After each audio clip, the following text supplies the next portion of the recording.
Good morning, everyone. Welcome to Coffee and Football, presented by Texas Road LLC. I'm your host, Blake Monroe, and I'm joined every day by Bobby Burton and Jerry Hamilton. Tell us where you're checking in from this morning, what you're drinking, get your questions in. We're also going to have Bob Shipley joining in a little bit, so we'll talk to him for a while. But first, guys, Sark did some talking yesterday, met with the media along with the players, and I'm going to play y'all a clip where he's talking about Matthew Caldwell because Arch Manning is in concussion protocol. So here's what he had to say about that. Well, I think the good thing for Matt, he's a very even-keeled guy. I thought he had a great practice today. I think, the players have a lot of confidence in him. I think it's his maturity, his approach. He's very engaged even when he doesn't play. If you ever watched our sidelines in game, 18 is probably the most engaged player on that sidelines. He's always picking guys up, offense, defense, special teams.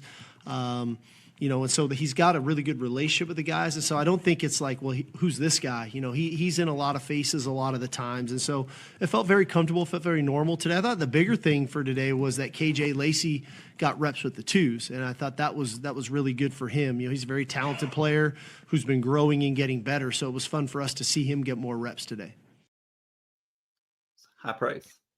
Yeah, it's good praise because, you see it on the video on TV, Caldwell always in the middle of huddles and that sort of thing when he comes up, when the team comes off the field.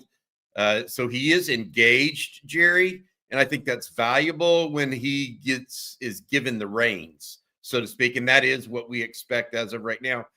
Sark mentioning, or you mentioning, Blake, that Arch is in the concussion protocol. Whether he's able to get out of that or not by game time, I'm not even sure if he's able to get out. You necessarily play him because you don't, a guy gets concussed and then you want him to get hit 20 to 25 times a week later, which is going to happen in this game given the Texas offensive line woes and Vanderbilt's defense. So it may be, it looks to me like it's going to be Matthew Caldwell on Saturday for the Longhorns, and they're turning to a guy that has a lot of experience, maybe not as much experience at the University of Texas as you would like, or on the big stage as you would like. But so far in his limited time, Jerry, Caldwell hasn't really been affected by the big stage, whether it was against Florida on the road or against Mississippi State on the road last weekend either. He came in and both times did his job and went back to the bench. He's been pretty solid so far. Yeah, to the point of what was mentioned earlier about him always being around the huddle. I've thought about this with him, not knowing Matthew Caldwell at all. Never had a conversation. Seems like a guy that may want to coach and want one of those $50 million buyouts one day. He's really engaged, young fella. I like where you're headed. Go into coaching, man. Get fired. Get $50 million. It's worth it. That's what I would say. Somebody's asking to bring up stats. Do we have a graphic, or can we bring up his career stats on ESPN potentially? Let me see. I think I actually have them saved. So what will be, here's the thing is, now he enters a different world, right? He is going to be a starter against the top 10 team in power. Whether Vanderbilt is a top 10 team or not, they're ranked there. I think that's up for debate. But you give him Diego Pavia credit for great leadership and gritty and toughness and Clarkley and all that. We can talk about it all week. But now he enters an arena he's never been in before. He is the starter at the University of Texas in a must-win game against the number 9 ranked team in America in Austin. So he came to Texas. I don't know if he ever thought he'd be in this position. I think it was smart. Now we see why that was so smart. We talked about it. Why Sark was really smart to go out and get a quarterback with experience, because no quarterback had made it through a season at Texas. And you look around, Missouri's on QB3 for the rest of the season. I don't even know if they have a QB4 at Missouri. I haven't looked at their depth chart.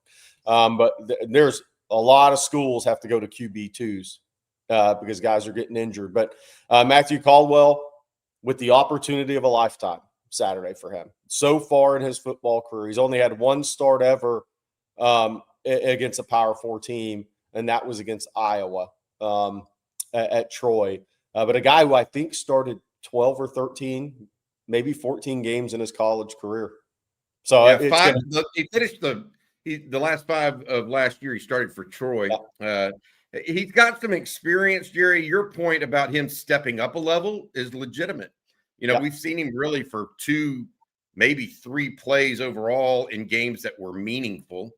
And we got to see whether or not he can match the talent that will be around him as he takes up a step up in level. I think that's a fair question. Marcus Myers saying best talent he's ever had around him. I completely agree, Marcus. We'll see what that means, whether or not he can lift his level of play to match others.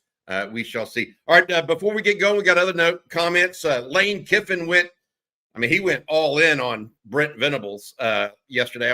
We want to play that for you guys. But before we do, I want to say thank you to our friend Rick Valro over at Texas Road, the guys at Texas Road, your full service solution for major road projects with the full support of multiple crews performing utility, dirt work, concrete, and asphalt.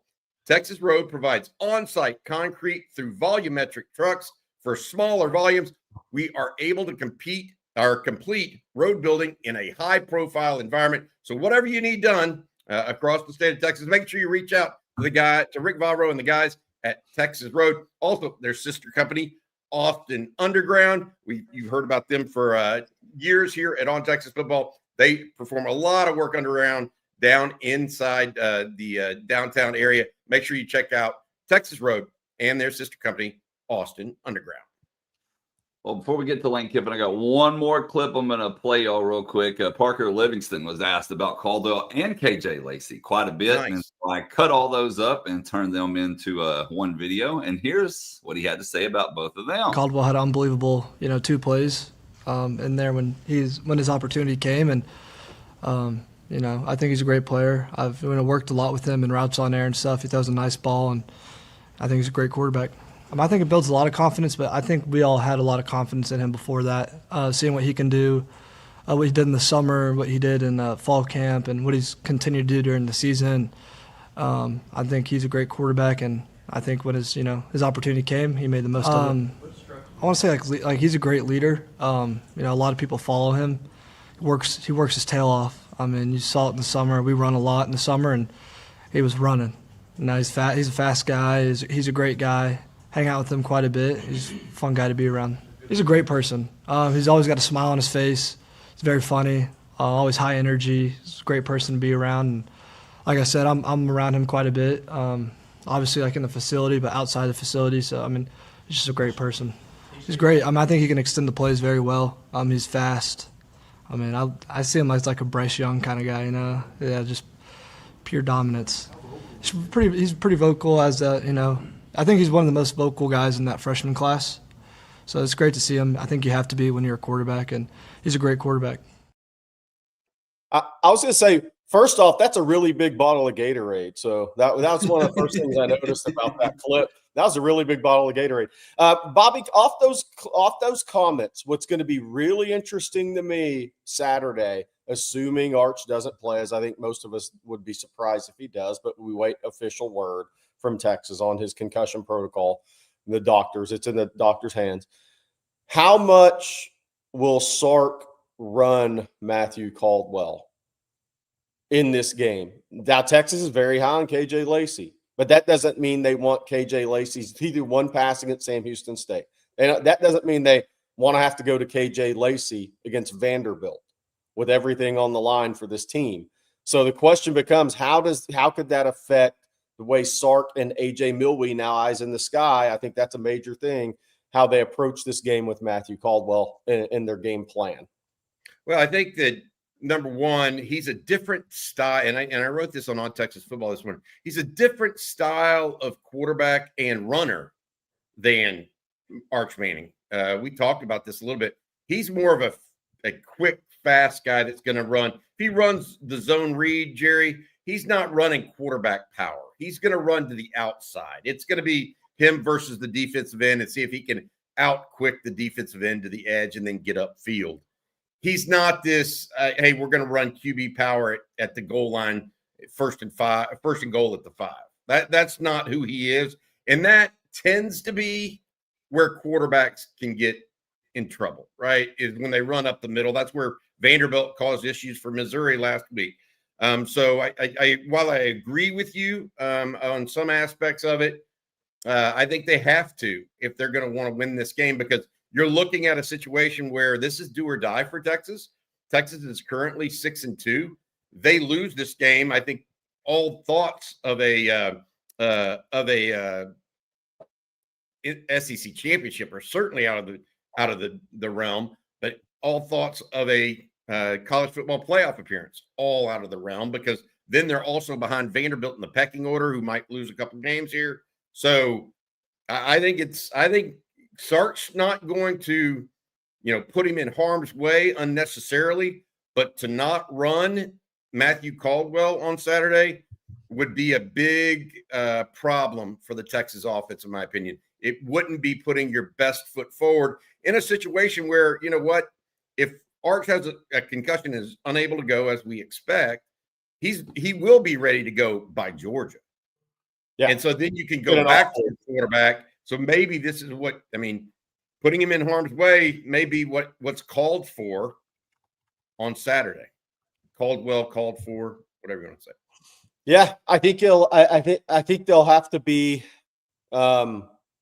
you can't play conservative, obviously, but they still have to protect him somewhat. It'll be interesting to see. I'm interested to see what they do in terms of game plan with him, because there still has to be that thought of, do we want to bring true freshmen with pretty much zero experience into this game? It'll be interesting. No, you don't want to. He doesn't have zero. He did play a little bit, right? One pass at Houston State. Yeah. That's not Vanderbilt in the must-win game. No, it's not. My point is, I don't think you can leave one of his best attributes on the sideline and win this game. Yeah. I don't think you can do that. You can't play cautiously in this game. You have to play it to win it. And I think that's what Sark has to do. Period. I don't think you can come in here. We're not going to run him as much, because if we lose him, he's going to. I just don't think you can do it. I think you have to play to win right now. And don't forget, Trey Owens is still on the roster too, Jerry. So it's not like he's down the list, but he's there. Yeah, that wouldn't be a good situation.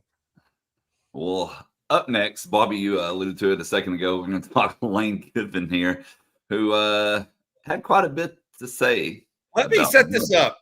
Let me set this up. Okay. So Lane Kiffin, who's everybody's, if you're not an Ole Miss fan, he's your favorite coach in the SEC, because he's always getting into verbal spats, whether it's with Paul Feinbaum or a local Theo Vaughn or whoever that you listen to, right? He was asked yesterday by a reporter about something Brent Venables said in the postgame. I will say this, the reporter set this question up wrong, because I'm not sure Venables evoked or presented it the same way that the reporter is saying he did. But even so, Lane Kiffin went beyond the pale in his response to the question, and he kind of gave it to the Sooner head coach. Here it is. Following the game, Coach Brent Venables said he felt like he had the better team. Just your overall thoughts on that? That's an interesting take. That's a hot take. You have a better team. I wouldn't have thought that people watching would say that. I felt that we won at their place in weather that as a defensive head coach you would normally wish for, and won by 8 points. And I think we left a lot out there. I think we should have won by a couple scores. So I don't know how he evaluated that game, that they were the better team. We had way more yards, 21 first downs to 14, and we played 87 plays of offense, and they had 1 sack and didn't force any turnovers. That's a interesting take, but whatever he needs to say. And also following up to road trips maybe to Georgia. Maybe they had the better team last year too when we beat them. Sorry. Yes, sir. Following up, on the road against Georgia. Maybe we had the better team in Oklahoma when we beat them 55-19 in the national championship. Maybe you had the better team at Clemson when we beat them 45-40 in the national championship at Alabama. Next question, my bad. He would not pay. That was like a dog with a bone. He was not giving that up and letting the reporter get to the next question. You know, when I first saw that, you know what my first thought was? Damn, I wish we'd have had Steve Spurrier in prime time on social media. I mean, like, Lane's awesome. He's like the poor man's Spurrier, but he is awesome. He is the closest thing to modern day Spurrier we have. But I mean, that's pretty much evisceration. It is evisceration. I will say this, from what I understand, Venables said that before the game, not after the game. So he didn't really deserve what he got. But Kiffin doesn't know that when that reporter poses that question to him. And man, did he eviscerate. He took that question and knocked it out. You know, he looked like Shohei Ohtani yesterday. He went 4 for. He didn't just hit it once out of the park. He hit it twice, and then a couple more hits, and then walked 5 times. Yeah, that was. So what a game! What a baseball game last night. I did not stay up and watch it all. I just heard 18 innings. Holy cow! By the way, you know how smart of Lane that was? I mean, now the Florida fans are even more so, got to get this guy, got to get this guy. He made extra money. He made extra money with the win in the press conference because he reminds them of Steve Spurrier. He reminds the Florida fans of Spurrier. They want the return of that is what they want in their minds. We'll see. That was his first ranked win in a long time. Yeah. I think since he's been at Ole Miss. Yeah. By the way, yes, I mean, Shohei Ohtani, that incredible. On the road, by the way. Think about going 4 for 4 in the World Series in Game 3, hitting 2 homers, 2 doubles, and it's literally the World Series, and they say, can't do it, walk him 5 times in a row after that. And by the way, if you missed Wemby last night, that was incredible too. We're very blessed right now. All right, speaking of blessed, we're blessed to have Bob Shipley join us this morning. Good morning, Bob. Hey, how you guys doing? We're doing good, Coach. How you doing, man? Got a little cool front blowing through West Texas right now, heading south. There you go. Going to be a windy day in Abilene today, and it's going to be. We got a frost warning here, and I think Wednesday night. Yeah, so 35, 34 degrees. Wow. Hey, Coach, I had you on Lunch with the Coach yesterday. Great episode, by the way. I appreciate you sharing your thoughts. I wanted to ask you a little bit more about something we discussed, and people asked us yesterday in this chat about it.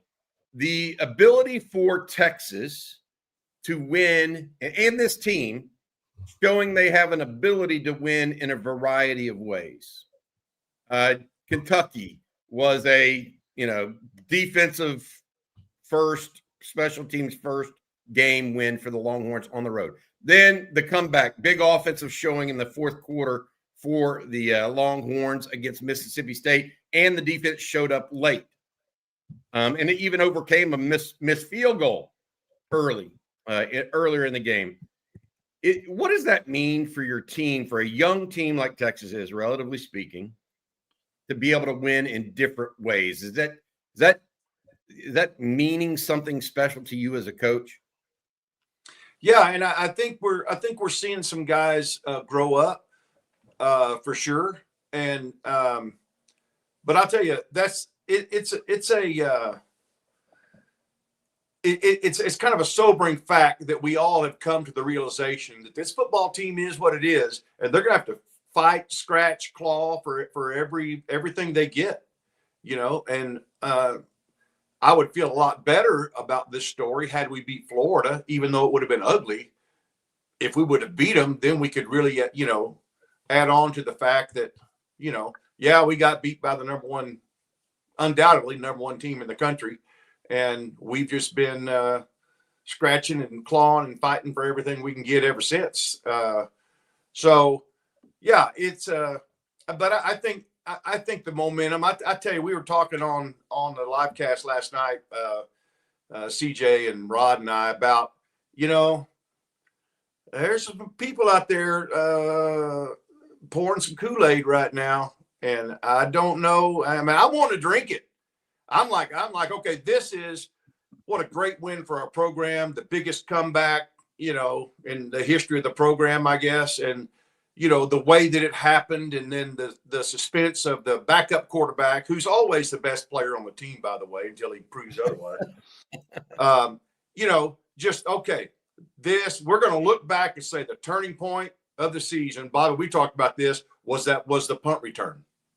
Nibley's punt return. And man, we really grew from that game, and I could just see the storybook ending, and I got that glass up to my mouth, and I am not dry. I mean, we've been teased so many times, but this team, back to your original question, Bobby, this team has proven that they will fight, and they will scratch, and they will do whatever they can to win the game. It's just not the way that we envision this team being. If you thought, you're going to have a top 10 team playing at DKR, and you didn't know which top 10 team it'd be, we would probably be disappointed if we saw that the highest ranked team in this game was number 9. And by the way, it's not Texas, So anyway, it is what it is, but I do think it's a good opportunity for our team to grow and to take a little bit of momentum from what we were able to get past last week, and see if we can put together. I mean, you hate to. It's not a. It wouldn't be a shock the world win, but it's just such an odd world that we live in now, that Vanderbilt's coming to town and we're saying, let's shock the world. Yeah. Well, yeah, let's not tear down the goalposts for sure after Texas beats Vanderbilt Saturday. I like this matchup for Texas. Coach, I hear you've had some good receivers in the family. The Texas wide receivers, probably this is the first time I think we're starting to see them look like what we thought they could be, because Emmett Mosley was injured and out, and Wingo still has the consistency issues, but the run after the catch, DeAndre Moore, Parker Livingston, kind of your thoughts on what we saw from the wide receiver core Saturday and where they could go the rest of the season, because that is a real growth position we're seeing right now.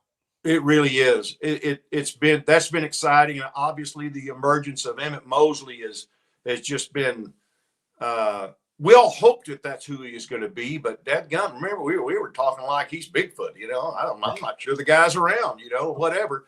And yeah, and then to be able to have young receivers come in and be, the leading receiver on the team.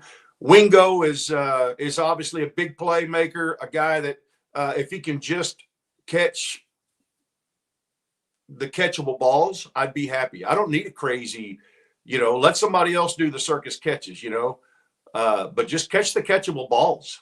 I think, I don't know what it is. I think Jordan has the single game yardage record for a wide receiver, and I think that would have got blown out of the water had he caught all the catchable balls that he had the opportunity to catch. So, a lot of talent out there, and it's good to see some guys coming up. And I think again, we're still trying to figure out this puzzle and how we can best utilize our players. And I think we're starting to figure that out a little bit.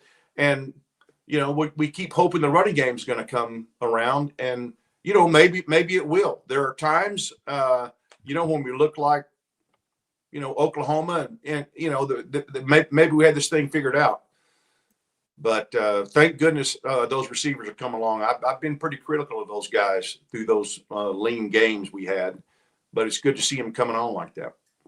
I was going to say, Mosley and Livingston both had great touchdown catches. Not good, great touchdown catches. Jerry and I talked about it on Monday. It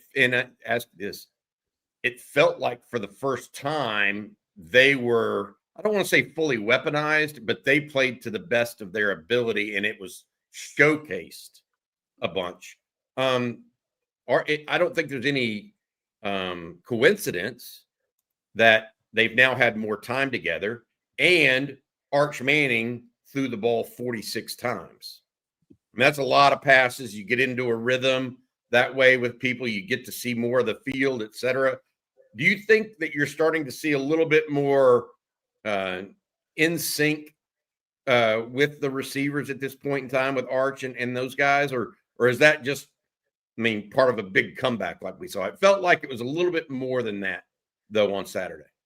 Yeah, I think so. I think, again, the more games they play, the more, you hope that they're going to get coached up and get things corrected because, we got a lot of new guys, and there's a lot of coaching going on, a lot of learning going on. It is going to progress. The interesting thing is that I don't think we've reached our potential in that room yet. I still think there's some meat on that bone. I still think there's some improvement that can be made and some ways to utilize them better because, without the running game, you've got to manufacture run yards through the passing game.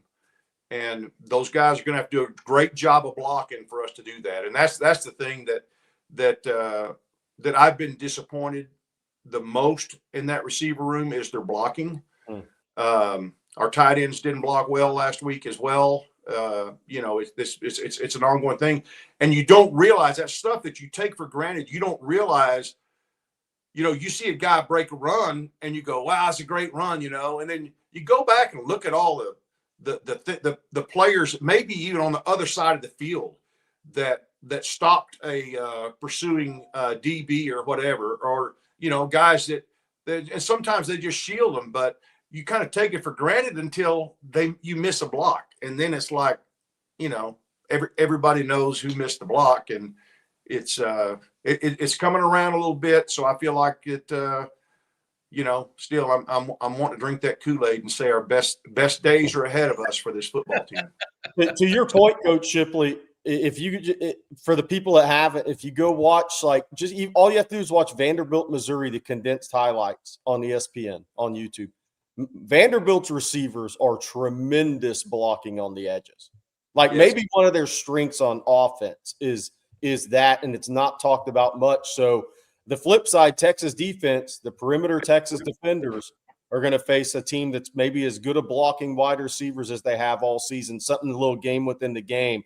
Coach, what are kind of some of your keys for this one against Vanderbilt? Because one of the things Sark said yesterday was he reinforced we have to be able to run the football because he knows in this league that can work for a spurt, but that can't work over the course of time in this league. There's no history of that. Yeah, well, there's no doubt we have to avoid 3 and outs because this is going to be a fast game, as we know, because Vanderbilt's going to control the clock. They're going to grind you down, and they're going to make you earn everything. And we can't leave our defense on the field. Yeah, that many plays, and because when Vandy gets the ball, you may not get it back for a long time.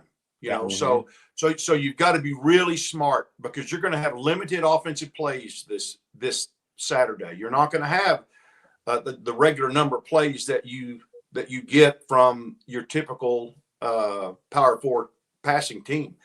Not that they don't pass it, but we all know that Pavia is what makes that thing go.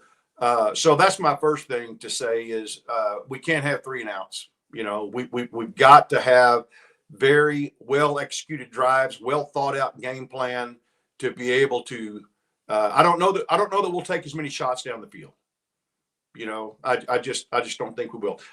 The other thing is when you look at Matthew Caldwell coming in, there's a lot of people, and rightfully so, are very excited because they've seen the 2 big passes that he's come in and made off the bench. I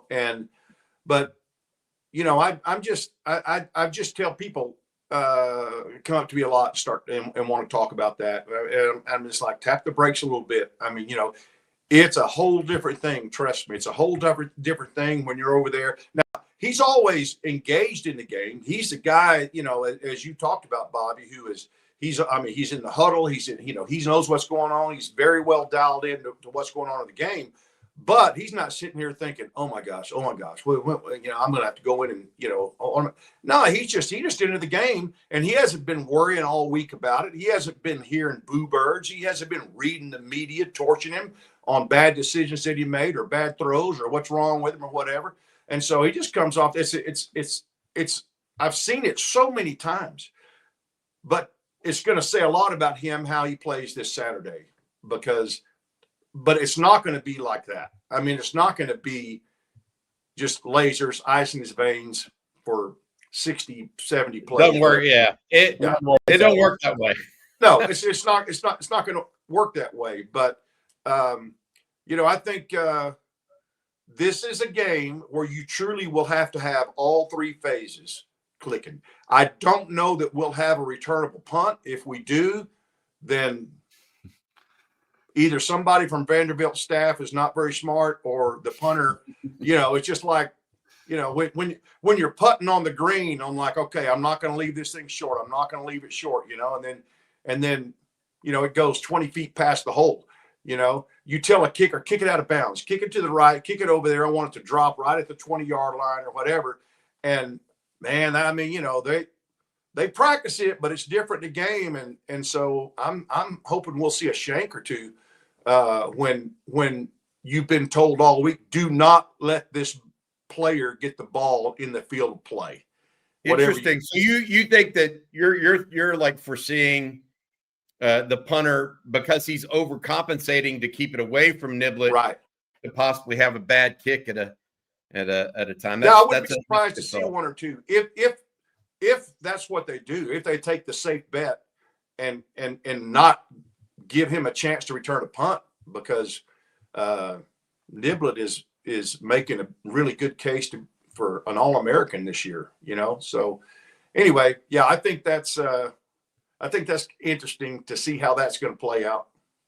Coach, one of the things I think needs to happen on Saturday is I think Texas has to get off to a big start, or a good start at least. You've got a backup quarterback. You don't want to be playing from behind with a backup quarterback, because then he starts pressing and all of a sudden one touchdown deficit becomes two because of a pick, or, how do you try to push that button as a coach to get your team to get out on top? Because I think that's a big thing. You're not going to come back you're likely not going to come back against a big deficit against a Vanderbilt team. You need to come out of the gate shooting. You got to come out really hitting on all cylinders. How does that happen? I mean, what is the thought process there?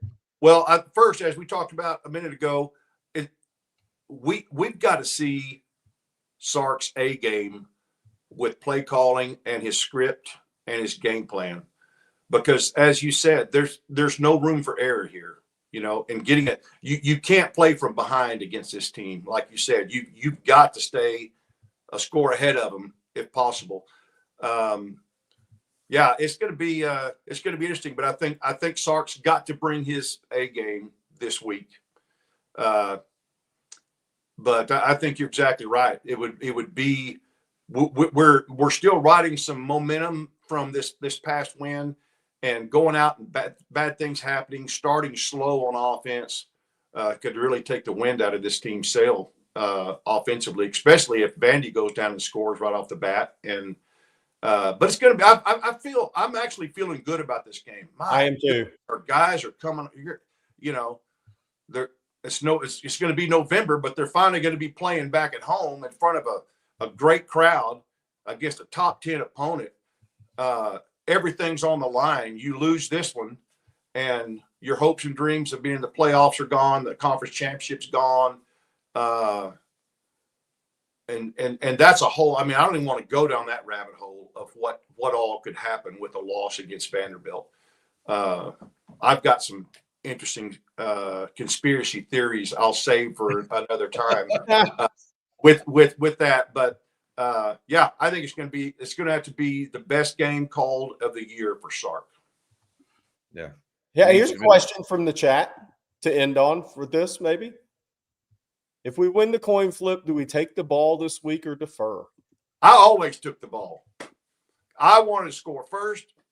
I wanted to put them behind, because, if you've got all the momentum going into halftime, at least, in high school football, it's what good does it do you to get the ball in the second half if you're already up 4 touchdowns, or 5 touchdowns or whatever, you know what I'm saying? I just like to be the aggressor, and I would like, because we're not going to have like I said, we're not going to have that many possessions. Yeah, I would think. I mean, just watching Vanderbilt. So yeah, take the ball. Let's go, babe. I am not. I think that you may want to establish your defense. I think that's look. Missouri held Vanderbilt in check on offense. And, yeah, I love the matchup, guys. I mean, Texas has defensive ends. Missouri has defensive ends. Yep. Jelani McDonald, I think, is really good at what he does as it relates to Diego Pavia and the athleticism matchup there. He's also got he's long levered, so he can bring him to the ground with some. I'm a little different in that you may want to get out there and establish your defense first. But that's my opinion. I'll leave y'all with this interesting stat for those that haven't looked up where Vanderbilt is nationally. Out of 136 Division I football teams, they're 133rd in snaps per game, to Coach Shipley's point. They only average 60.9 plays per game. Does that change Sark's decision on whether to, if he wins the toss, take the ball or defer in this game? Because that's like playing Kelvin Sampson's basketball team or Tony Bennett's basketball team back in the day. They play low possession games, and it's a total grinded out. I think they're the least offensive snaps, yes, they are, of any Power 4 football team. They really slow the game down. Yeah, I mean, obviously, it doesn't really matter. No. You know, because you're going to, in terms of receiving the second half, first half, I'm in the minority with coaches, way in the minority on that. But that was just my aggressive offensive mindset. But, yeah, I mean, you know, you're going to get the. I don't know how it could change the number of possessions you get in the game. Yeah. So You'd have to go two for just to give you a stat real quick, guys. Against Missouri last week at home, by the way. Yeah.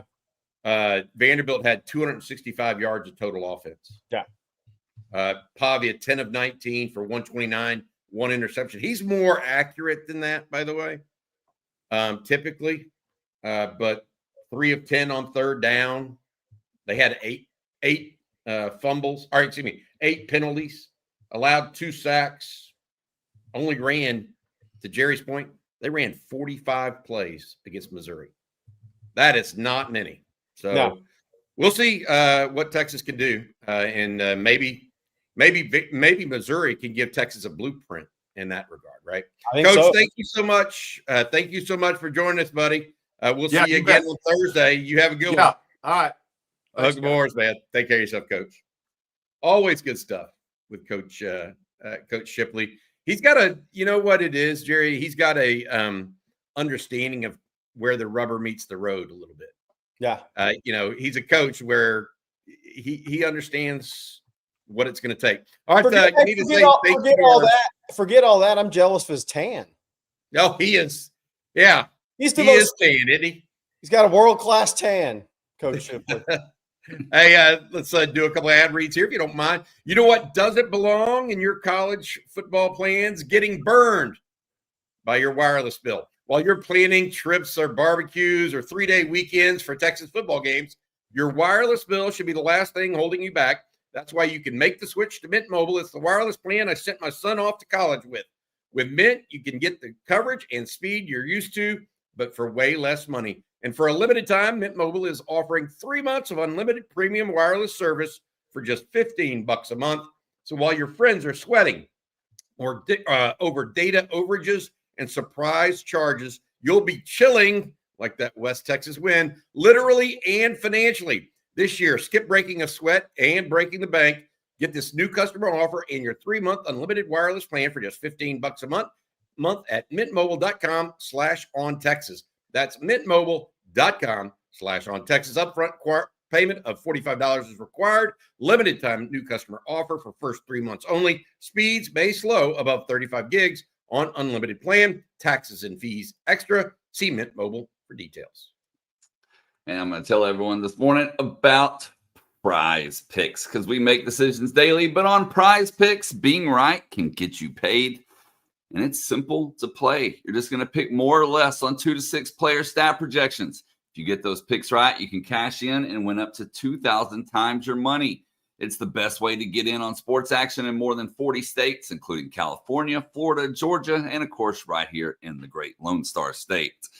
This week, I have UTEP quarterback Skylar Locklear over 202.5 passing yards. Texas State running back Lincoln Pear over 70.5 rushing yards. And UTSA running back Robert Henry to have at least a touchdown. So come join me on those picks or make your own in less than 60 seconds. Turn your sports opinions into real money. Download the Prize Pick app today. Use code ONTEXAS to get $50 in lineups after you play your first $5 lineup. That's code ONTEXAS to get $50 in lineups after you play your first $5 lineup. And that's Prize Picks. It's good to be right. Hey, to Jerry's point, this from Bobby Petronic. Coach Ship isn't tanned.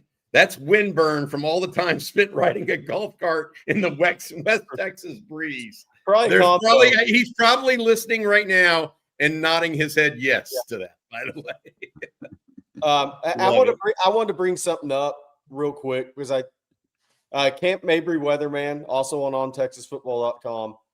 Please, Longhorn Nation, let's take a moment and pray for the people of Jamaica. This is what he does as a profession. This island's about to be changed forever. Truly catastrophic situation. For those that haven't followed, it's down to 892 millibars. And they're saying maybe 195, 200 mile an hour winds.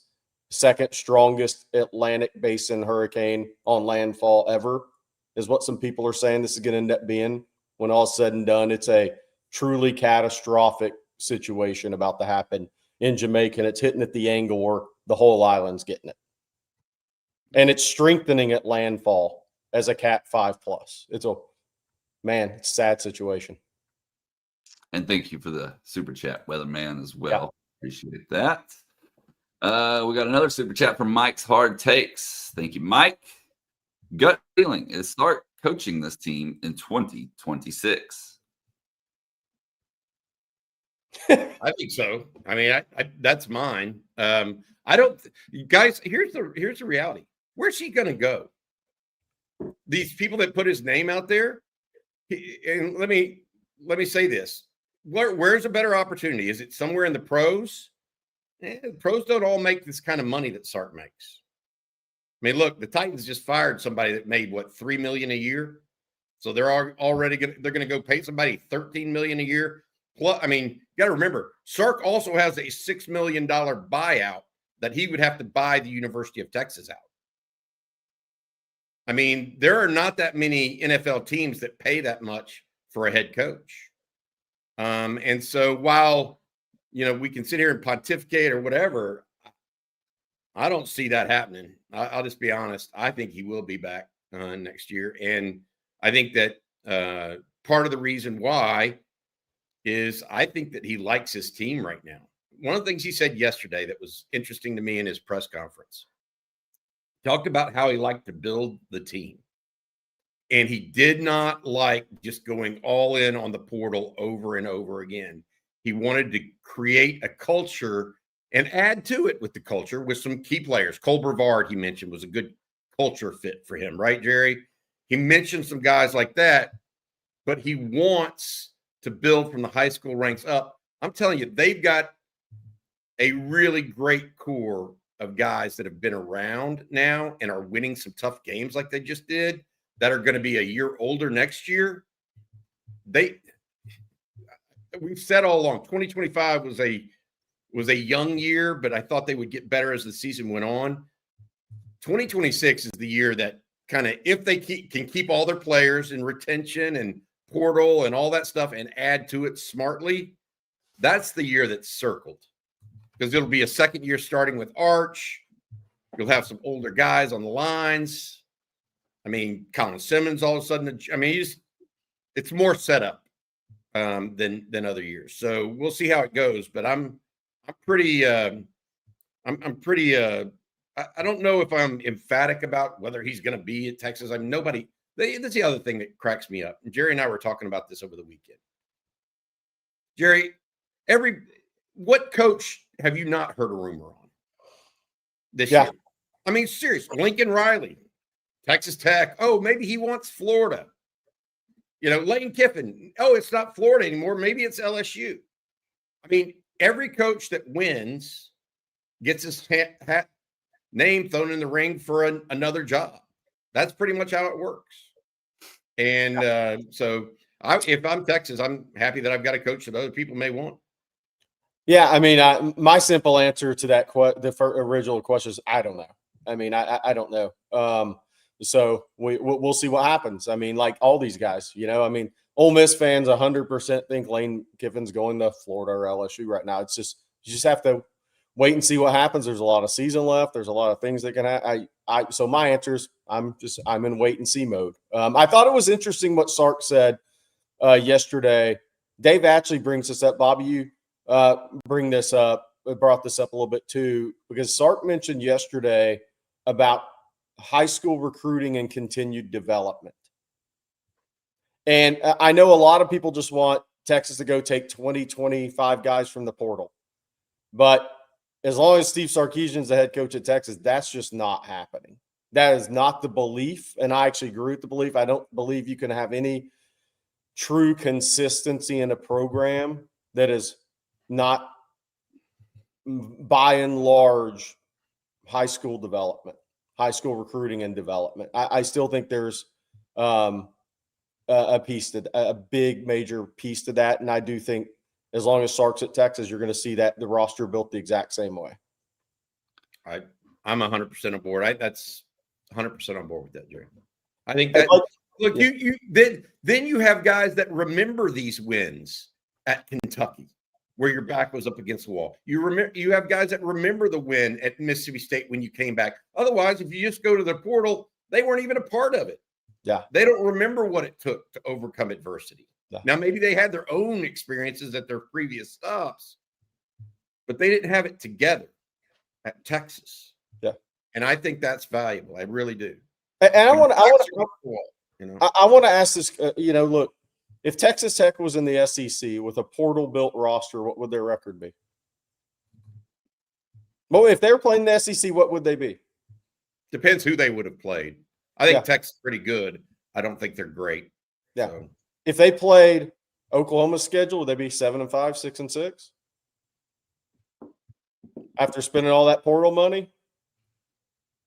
Just the thought there. If they played Oklahoma's schedule, definitely. Probably 7-5, 6-6 team. Hey, do we have the updated line, Blake? Hadn't there been some movement in the line? Yep. So it opened at 2.5. Oh. Yesterday, it was actually at 3.5 for a little bit. And then now, as you can see, as of this morning, it's at 1.5. So it's gone. So Sark, Arch is not playing. I was going to say bettors doubt Diego Caldwell at your own peril. It's your Diego money. Caldwell. It's your own money, baby. Yeah, that look, what that meant to me is Arch definitely not playing or unlikely to play. Yeah. And I think that's a fair assumption. It should be gorgeous weather on Saturday. Look at that, though. Man, 11 a.m. kick for Texas. Look, that's fall football weather right there, baby. If you can't handle that, I don't know what to tell you.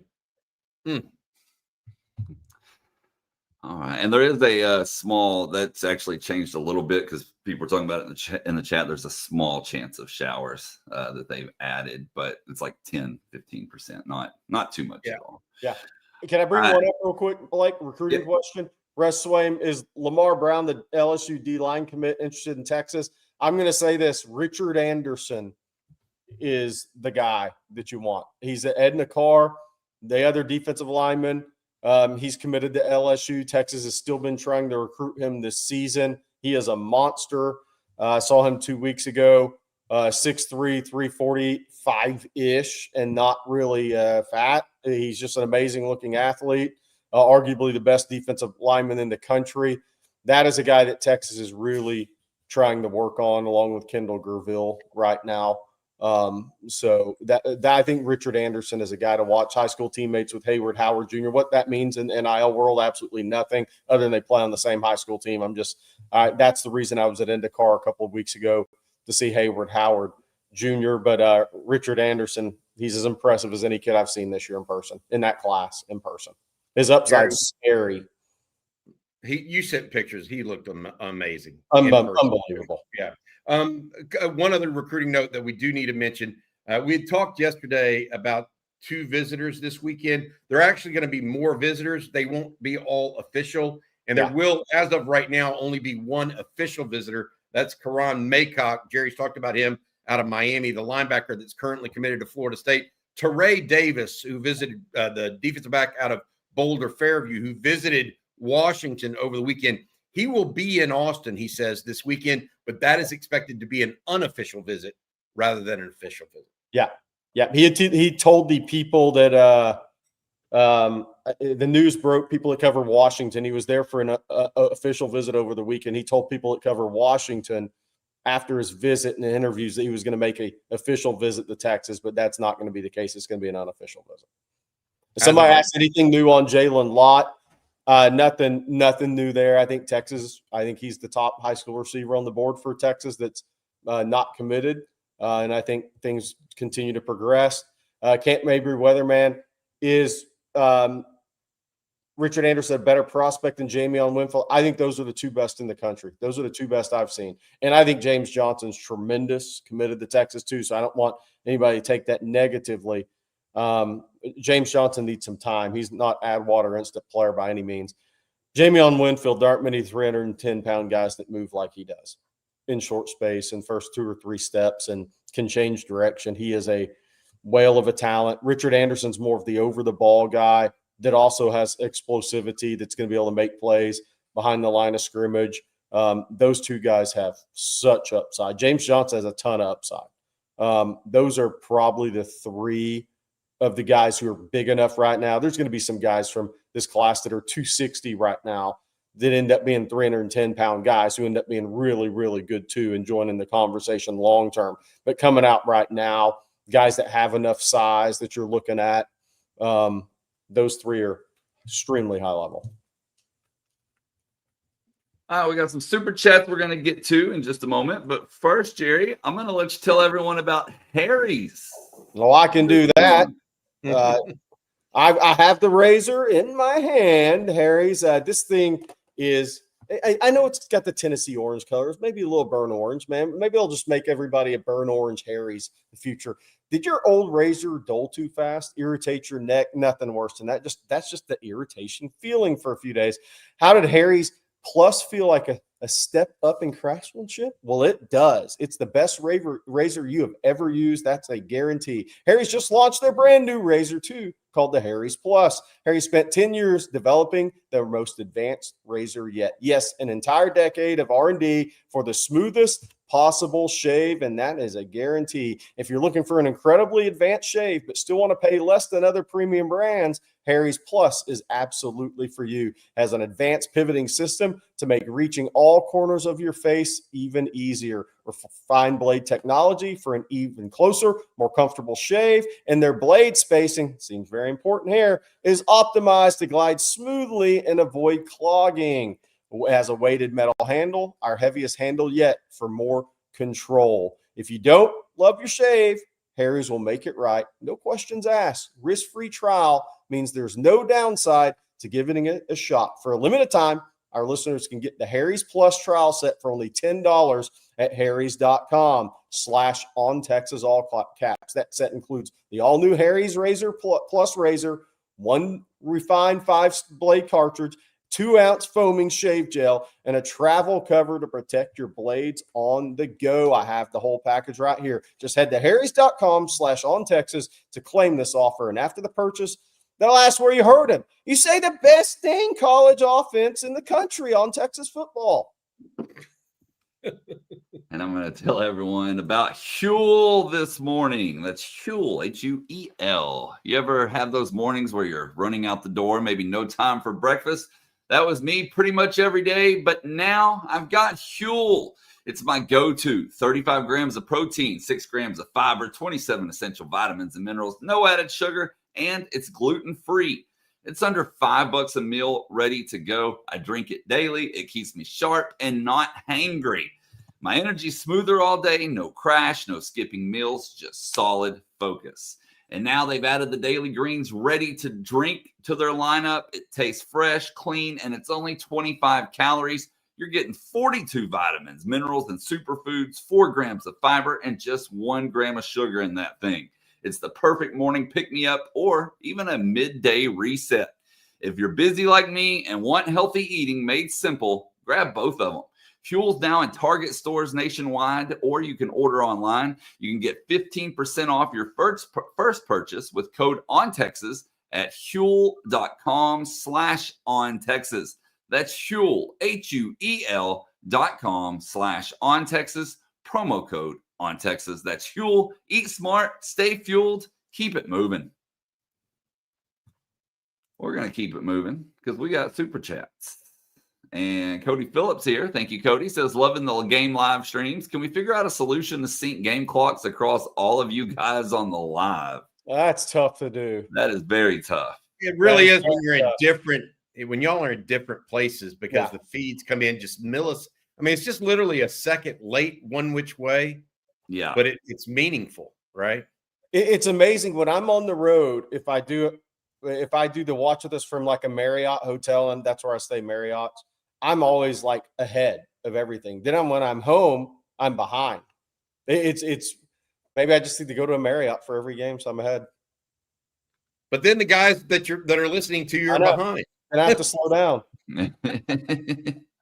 Maybe I can text him as the live's happening. Rod's always ahead. He may live at a Marriott. It's that Google Fiber in Austin is what it is. Yeah. I think he's got a headset. Yeah. I think he's tapped into the game. He's got eyes in the sky in the booth. Clayton Carroll here. Thank you, Clayton. Says, when do we decide if offensive line issues are a talent-related issue or lack of experience issue? So same guys next year or consider other options? I think it can be both. Like it can be lack of talent in some levels, and it can be lack of experience in others. I mean, Connor Stroh, he's not the most talented offensive lineman, but he also doesn't have experience.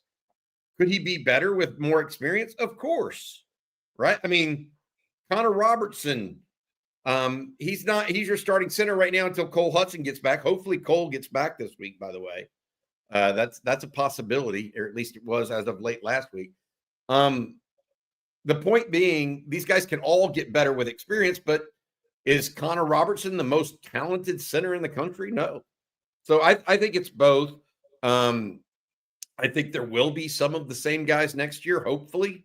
Like I'm very hopeful that Trevor Gooseby, Nick Brooks, and Brandon Baker are back next year, and then you try to figure out, but maybe they go out of the portal for some guys with more experience so they don't have this drop off of experience like they did this year. Because it's not so much talent as it is experience that has cost Texas this year, in my opinion. They just haven't seen all these blitzes, including the quarterback who sets the protection at times. So, and then we have a super chat from Bobby, says, etc. too much. And Bobby says, etc. is too much. Says, Sark said the reason Milwee came out of the booth was to help Quinn on the sideline because Sark didn't have time to do it. But he has time to be OC. That response did create some message board responses for the people that want an OC. What I think is so interesting about the move last week, we talked about this yesterday, is when Sark initially constructed the staff, AJ Milwee was his eyes in the sky because they worked with each other so long, and they were going to kind of combo what Sark called based on what AJ Milwee was seeing. But last year, they felt like AJ needed to be on the field to be on the iPad or whatever you want to call it they use with Quinn in between series. And first 7 games this year. Obviously, they did the same thing with Arch, then moved up to the box for Mississippi State. And I do think this is interesting. They'll follow the rest of the year. If we see a little offensive, a little, or not a lot, it's not going to be a lot, a little more offensive consistency, I think we're going to be able to directly go back to this and A.J. Milwee having the eyes in the sky, knowing him and Sark being on the same page in that regard, being able to relay the information to Sark and make suggestions. I think that's going to be something to follow. It worked in the fourth quarter. Yeah. I mean, they had the biggest. Now, Mississippi State may be the worst defense they played in the Power Four. So, but still, did anybody think Texas would score 45 points? I mean, I picked Texas to win that game 28-24. Yeah. Or 27-24. Yeah. So I thought Texas would score more points than customary. I really did. I didn't think scored 45. Yeah. And because I did account for the Mississippi State defense being a little porous, but I did not think Texas would score as many points or more points, frankly, than Tennessee did against Mississippi State. Yeah. Didn't have that on my bingo card. Yeah. And then we have one from Rocky P. Thank you, Rocky. Appreciate you, as always. Rocky says, thanks, guys, for the amazing coverage. Have y'all talked about or seen the Barstool guy documenting the whole Mississippi State meltdown ending with Mosley's catch in his face? By the way, there's some great edits out there. Pure Gold. Has Jerry eaten the bag of joy mode yet? You know, I was 100% serious about doing that just to see what it would do. But there's two doctors that are on Texas football in the community that both said, we advise you not to do this. And I'm not going to try to outthink the doctors just to – I don't know what would happen, but I'm guessing it's not good. Well, I think I know what would happen. Well, I know one thing that would happen. I was scared of what else would happen. I did watch all of the Brandon Walker stuff, and it was like classic. It was literally he's as high as a Mississippi State fan could be on the hog. They're beating Texas up by 17 two different times in the fourth quarter. Excited as excited knows how to be. He's running down on the sidelines, trying to sprint, ringing the cowbell. He jinxed it. He did jinx. He may have jinxed him, and then he's in the end zone. In overtime, right where Emmett Mosley catches the ball, and he's actually a little magnanimous and nice. I thought, good try, Emmett. That was a really good effort. Like he was, and it sounded sincere, right? It sounded like he wasn't being and then he looked over after Mosley went back to the huddle or was walking back to the huddle, and he goes, he caught that, right? He's like, oh boy, he may have caught that, right? And then it went to review, and then you just see him, and all the while, Dave Portnoy, the guy at Barstool, I guess, creator, etc. He's sitting there thinking to himself, "Oh my God, my poor brother in arms just got beaten." He doesn't go to Mississippi State games very often. Just got beaten right in front of his face. Yeah, taking his soul. He said it was soul eating. Basically, he took his soul right there. And Mosley will do that to you, along with Matthew Caldwell and the Texas Longhorns. And some people made some great edits, like AI edits of him ripping the ball out of Mosley's hands and killing Mosley and doing all kinds of crazy stuff. Oh, all right. Let's see. We got one other one here from Brad. He says, if I'm PK, I man up in coverage, trust my corners on islands against Vandy, completely commit to the run/pass splits, and force Pavia to beat us in the air. Pavia. Only if you can contain the tight ends. Because Eli Stowers is their playmaker. And a legit one. Yes. Like he's legit. The former A&M quarterback recruit. Yes. Is now, I think he may end up being the number one tight end in the country. The only thing I would say about playing man is Pavia gets loose. All of a sudden he's free. Yeah. Like if he gets outside that pocket and you you don't contain him, all of a sudden he's got a lot of green space, and that is one thing that dude can do is he can run the football. Yeah, I mean if he has a chance in the NFL, I would not be surprised if it's not like as a utility back. Yeah, as opposed to a quarterback. Yeah, but we'll see. I mean, he's tremendous. I think like anything else, you have to mix it up, right? You have to mix up your looks. Yeah, I mean, this is today's day and age of college football. I think the main thing is you can play off coverage as long as you don't bail after the snap. I mean, look, Miami played off coverage against Florida.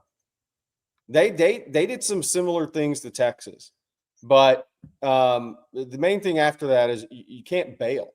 I do think it'll be interesting. Last week, the safeties played extraordinarily deep against Mississippi State. And so I think we should be focusing on safeties this week.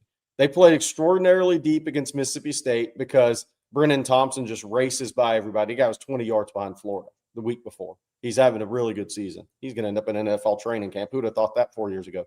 I'm coming out of high school. Yeah, he ran so fast. But Vandy doesn't present that same speed with Anthony Evans and Brennan Thompson.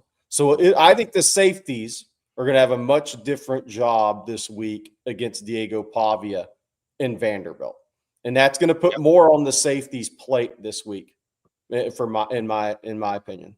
I think that's what's going to be interesting to see. And by the way, Sark didn't say anything on Michael Taft yesterday. Did anybody ask him about Taft? I did not see it. Well, they asked about everybody. Cole Hudson either.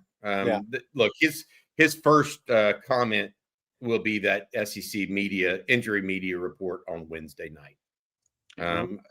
I think that Cole Hudson and Michael Taft are the two you're looking for. You already know that he's going to say questionable for Arch Manning. Yeah. Or he may even go as far as doubtful. Yeah. But that should be to the surprise of absolutely no one. I do believe that Grayson Littleton is going to be challenged in this game out of the slot. Yeah. So be aware of that. They like to throw the slot fade a lot. Yeah.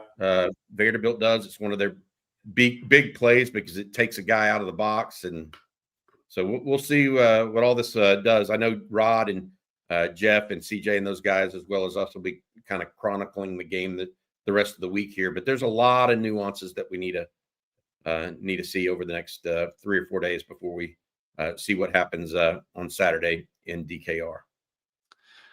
Bobby, tell us about Texas Road one last time, please, sir. Yeah, I'll tell you about Texas Road.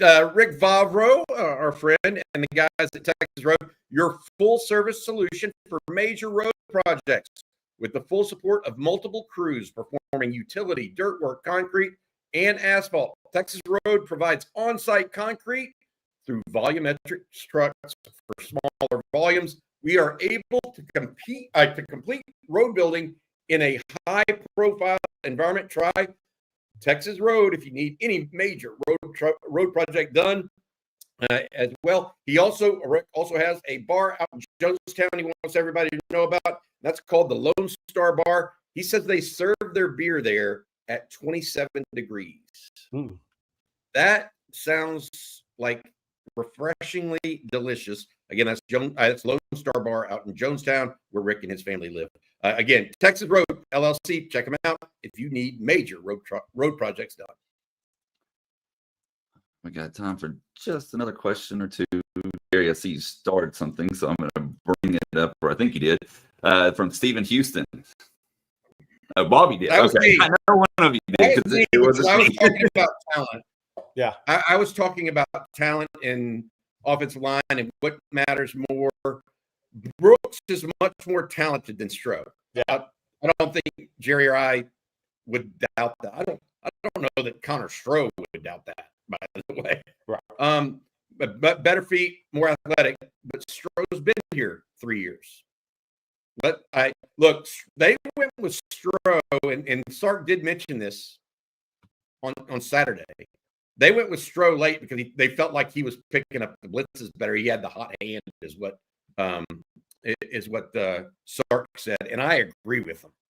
Like, if you started picking up that pass protection for whatever reason, there was no need to change it at that point. And so I would assume they'll probably do something something similar again this week. And Connor Stroh will probably be the starter. Well, that's going to do it for today's episode of Coffee and Football, presented by Texas Road. I want to thank them, along with Mint Mobile, Prize Picks, Harry's, and Huel, all for sponsoring today's show. Bobby, what do you have later today? We've got several different things coming up. Jerry's got a recruiting breakdown coming out. We've got that, as well as the Longhorn live stream later today. We also may have another little piece for you guys, waiting to see if something happens here. But for the interim, that'll be it. We also have news and notes on TexasFootball.com. Myself, Jerry, CJ, and Jeff all contributing, as well as Blake. Get access $39.95 for 1 year of access. That's the best deal you'll find anywhere on the internet. On TexasFootball.com. Use the promo code OTFOG if you're a first-time subscriber to get that special deal. That's $20 off an annual subscription. Again, promo code OTFOG. And don't forget to hit that like and subscribe button, ring the bell so you're notified anytime we go live, post content, whatever it may be. In between those two avenues, we got you covered around the clock. Of course, we'll be back same time, same place tomorrow. Hope you all have an outstanding day today.